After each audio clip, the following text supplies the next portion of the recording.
Hello viewers, नमस्कार। आप सभी का स्वागत है पाथफाइंडर्स बाय अन अकेडमी आईएएस के यूट्यूब चैनल पर। तो फ्रेंड्स, रिसेंटली आपने देखा कि चाइना ने वर्ल्ड को एक तरीके से क्लियर मैसेज दे दिया है कि आज शी जिनपिंग एक नया वर्ल्ड ऑर्डर बनाने का प्रयास करना चाहते हैं।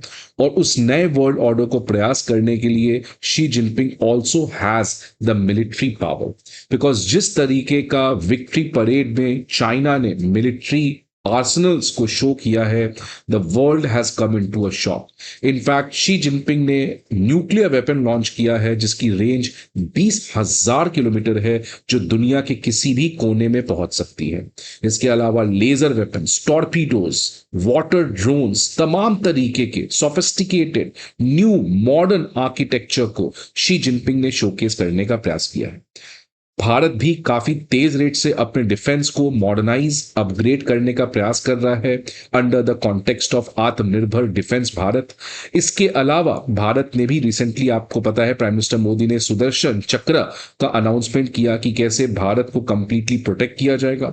ऑपरेशन सिंदूर में भी समझ में आ चुका है भारत को कि आज सबसे इंपॉर्टेंट जो ऑब्स्टिकल है भारत के विकसित भारत बनने के सफर में, it is going to be the national security. Because Pakistan को हमेशा China as a proxy use करेगा, और अब तो डोनाल्ड ट्रंप भी पाकिस्तान को एज अ प्रॉक्सी यूज कर रहे हैं भारत के नेशनल इंटरेस्ट को हर्ट करने के लिए।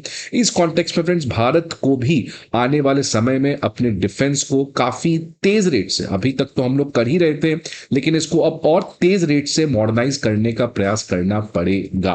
और इसी कॉन्टेक्स्ट में फ्रेंड्स, पहली बार भारत ने एक 15 साल का रोड मैप तैयार किया है कि आने वाले 15 साल में भारत के आर्म फोर्सेस में हम लोग क्या क्या मॉडर्नाइजेशन और अपग्रेडेशन करने जा रहे हैं। फ्रेंड्स, आपको पता है कि हमेशा से भारत के नेशनल सिक्योरिटी को एक सबसे बड़ा क्रिटिसिज्म मिला है कि भारत के पास आज तक कोई भी नेशनल सिक्योरिटी डॉक्ट्रिन नहीं है। हमने आज तक कोई व्हाइट पेपर नहीं निकाला है जिसमें हमने ये नहीं बताया कि हमारे कौन कौन थ्रेट्स हैं और उन थ्रेट्स को न्यूट्रलाइज करने के लिए हमारी क्या क्या डिफेंस कैपेबिलिटी है और स्ट्रेटेजी है, जैसे यूएस निकालता है, चाइना निकालता है। लेकिन अब फ्रेंड्स, भारत जो है वो एक तरीके से सेमी व्हाइट पेपर निकालते हुए नजर आ रही है, जहां पर 15 साल में भारत के आर्म फोर्सेस को कैसे अपग्रेड और मॉडर्नाइज किया जाएगा, इसके बारे में देश और दुनिया को बताने का काम भारत सरकार ने करने का प्रयास किया है। ये जो 15 साल का डिफेंस प्लान है, इसको officially technology vision and capability road map के नाम से जाना जाता है। ये फ्रेंड्स, आप देख सकते हैं, ये जो हमारा रोड मैप तैयार किया गया है, इसमें सबसे बड़ा फोकस जो है वो है ऑब्वियसली कैपेबिलिटी बिल्डिंग का, हमारा कैपेसिटी रिफॉर्म का, अपग्रेड करने का, मॉडर्नाइज करने का। और आज क्योंकि आपको पता है टेक्नोलॉजिकल वॉरफेयर है, तो इसलिए आज अगर हमें अपने कैपेबिलिटी के ऊपर काम करना है तो उसमें सबसे बड़ा कैपेबिलिटी क्या है कि टेक्नोलॉजी को हम कैसे यूज करें। इसलिए ये 15 साल का जो डिफेंस प्लान है, जो कि एक बहुत ही एम्बिशियस मॉडर्नाइजेशन एजेंडा है, इसमें खासकर टेक्नोलॉजी को इंटीग्रेट करने के ऊपर सबसे ज्यादा फोकस किया गया है in order to prepare India for the next generation warfare, जिसमें आर्टिफिशियल इंटेलिजेंस और तमाम तरीके के टेक्नोलॉजिकल डेवलपमेंट बहुत ज्यादा काम आने वाले हैं। ये पर्टिकुलर फ्रेंड्स रोड मैप में आर्मी, नेवी, एयरफोर्स, तीनों आर्म फोर्सेस की कैपेबिलिटीज को एनहांस करने की बात हुई है, टेक्नोलॉजी इंटीग्रेशन की बात हुई है, लेकिन इसमें सबसे बड़ा फोकस अगेन है indigenisation, because operation Sindhu has taught us that कोई भी दुनिया भारत को सपोर्ट नहीं करेगा। Bharat has to shape its destiny own, and hence Bharat has to work on its defence sector indigenously. अगर मैं एक एक करके बात करूं फ्रेंड्स की आर्मी मॉडर्नाइजेशन के ऊपर क्या बात किया गया है, नेवी फोर्स के ऊपर क्या बात किया गया है, और स्पेस फोर्स के बारे में क्या बात किया गया है, तो सबसे पहले मैं अगर आर्मी मॉडर्नाइजेशन की बात करूं तो इसमें 1800 टैंक्स को हम प्रोक्योर करने वाले हैं, जो कि आपको नॉर्दर्न और वेस्टर्न बॉर्डर्स पे लगाएंगे, प्राइमरली पाकिस्तान और चाइना के थ्रेट को कैंसिल करने के लिए। ये जो 1800 टैंक्स हम ऑक्यूपाई करने वाले हैं, एक्वायर करने वाले हैं, ये इस समय जो रशियन टैंक्स है T-72, इनको रिप्लेस करने जा रहे हैं। आपको पता है फ्रेंड्स कि इसी साल एक और बड़ी खबर आई थी कि भारत जो है वो T-72 जो रशियन टैंक है और T-90 जो रशिया का सबसे लेटेस्ट टैंक है, इसको क्रॉस करके एक नया हाइब्रिड टैंक भारत ने अपना इंडिजिनस बनाया है, जिसको हम कहते हैं अथर्व। अब इस अथर्व को इंटीग्रेट किया जाएगा या भारत कोई बाहर से रशिया से T-90 खरीदेंगे, ये तो समय बताएगा, लेकिन T-72 को अब कंप्लीटली हमें हटा देना है।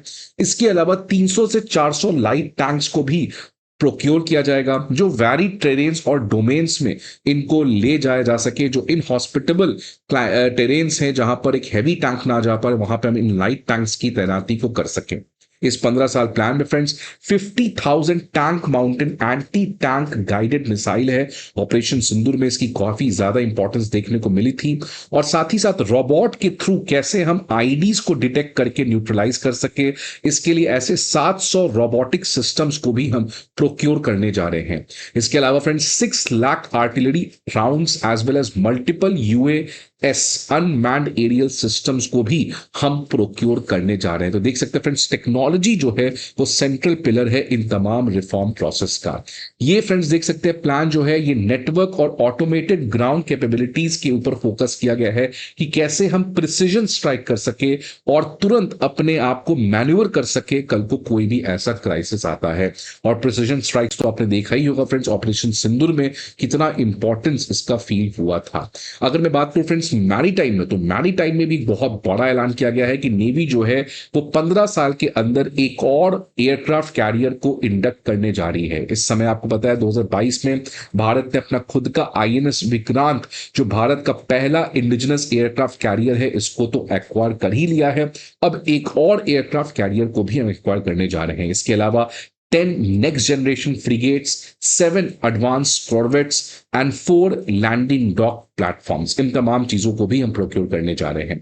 इसके अलावा friends 2 electromagnetic aircraft launch systems को हम ऑक्यूपाई करने जा रहे हैं, जिसकी वजह से हमारा जो एयरक्राफ्ट कैरियर है उसमें हम हैवियर एयरक्राफ्ट को भी ऑपरेट कर सके फ्रेंड्स, बिकॉज हैवियर एयरक्राफ्ट को तुरंत लैंड करना होता है और तुरंत टेक ऑफ करना होता है। इसके लिए हमें इलेक्ट्रोमैग्नेटिक एयरक्राफ्ट लॉन्च सिस्टम्स चाहिए, जो हम आईएनएस विक्रांत में लगा सकते हैं, जिससे हम रफाल फाइटर जेट्स और तमाम तरीके के फाइटर जेट्स को भी उससे लैंड और टेक ऑफ करवा सकते हैं। इसके अलावा friends nuclear propulsion for the warships, इनको भी ग्रीन लिट दे दिया गया है। 150 टॉर्पीडोज को भी हम एक्वायर करने वाले हैं, जिसकी रेंज 25 किलोमीटर से ज्यादा होगी और वो 450 मीटर के डेप्थ पे काम कर सकता है। ये इंडियन ओशन रीजन के लिए काफी इंपॉर्टेंट है।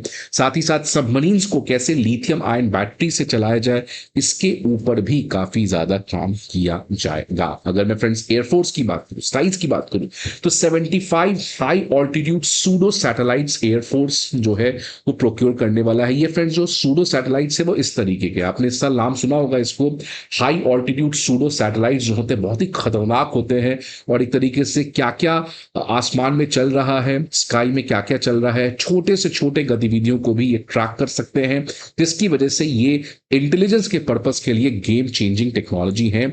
और ऐसे 75 हाई ऑल्टीट्यूड सूडो सैटेलाइट्स को हम प्रोक्योर करने जा रहे हैं।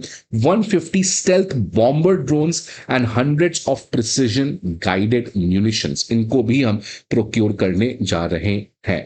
अदर कुछ और नोटेबल एक्विजिशंस की बात करो फ्रेंड्स, तो हाइपरसोनिक मिसाइल, आपको पता है कि आज सबसे खतरनाक मिसाइल्स में जाना जाता है हाइपरसोनिक मिसाइल्स, जो हाई स्पीड स्ट्राइक्स करने में बहुत ही केपेबल है।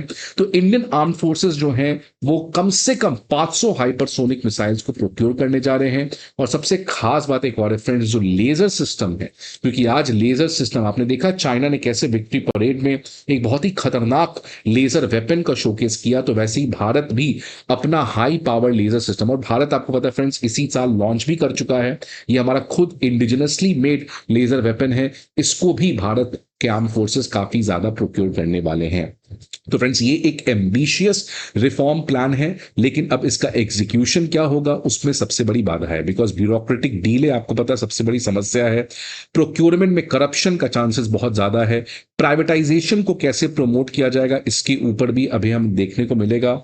और साथ ही साथ कैसे हम यूएस के साथ, आपको पता है फ्रेंड्स कि यूएस के साथ तमाम तरीके का टैरिफ इशू तो चल रहा है, लेकिन एक चीज शायद आपने नहीं सुना होगा कि जब prime minister Modi white house गए थे डोनाल्ड ट्रंप को कांग्रेचुलेट करने के लिए, तो वहां पे बातचीत हुई थी कि कैसे एक 10 साल का नया डिफेंस फ्रेमवर्क दोनों कंट्री के बीच में साइन होगा। रिसेंटली जब फॉरेन मिनिस्टर ने मिला अमेरिका के फॉरेन मिनिस्टर से, तो वहां पे भी इसके बारे में बातचीत हुई थी और जल्द ही दोनों कंट्री के बीच में एक US India defence framework sign होगा। फ्रेंड्स, अब यूएस तो समझ ही गया होगा चाइना के मिलिट्री परेड को देखकर कि कितना बड़ा थ्रेट है। तो ऑब्वियसली फ्रेंड्स, आने वाले समय में भारत को रशिया और यूएस के साथ मिलकर अपने डिफेंस सेक्टर को काफी तेज रेट से कैपेसिटी बिल्डिंग करने का प्रयास करना चाहिए। तो फ्रेंड्स, आई होप आपको वीडियो अच्छा लगे। आप क्या क्या चाहते हैं और रिफॉर्म्स आए इसके बारे में please let me know in the comment box. I hope आपको ये वीडियो अच्छा लगे। See you again in some other video. Till then, good bye, take care.